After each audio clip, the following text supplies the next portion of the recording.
Au Maroc, la rue grogne et poursuit sa révolte contre le régime du Marzen dans une vague de protestations pacifiques menée par plusieurs secteurs en début de semaine, dont le mouvement Gen Z. Un mouvement dont les revendications légitimes sont accueillies depuis des semaines par la répression policière et les arrestations arbitraires, reflétant ainsi l'échec cuisant du gouvernement à trouver des mécanismes clairs pour lutter contre la corruption et les conflits d'intérêts.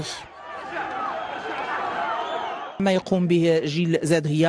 génération Z ne fait que réclamer ses droits les plus légitimes qui concernent également tous les citoyens. Et c'est leur droit de protester. Tout le monde dans ce pays, notamment la presse libre, cherche le droit à une vie digne et à ce que chaque Marocain bénéficie de ses droits à la santé, à l'éducation, au travail et au logement. Si on veut mettre fin à cette pression sociale et à ces manifestations, il faut que le gouvernement réponde à ces revendications et pense à changer sa politique qui ne met pas le citoyen au cœur de ses priorités en général.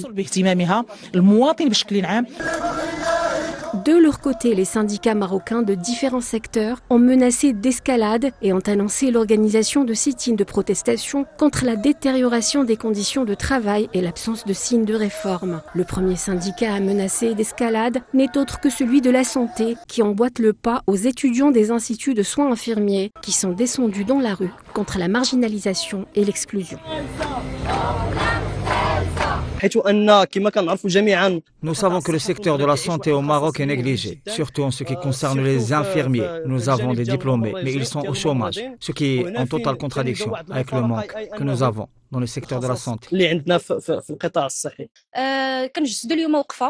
Nous protestons aujourd'hui contre le manque de postes budgétaires. Nous constatons que les diplômes sont nombreux, mais le nombre de postes est réduit. Alors que le secteur de la santé souffre d'un manque de personnel infirmier, autant qu'étudiants, nous comblons ce manque grâce à nos stages sans être rémunérés. Nous avons donc deux revendications: pourvoir un nombre suffisant de postes pour les diplômés et la rémunération des stages par lesquels nous comblons le manque de personnel sans être rémunérés.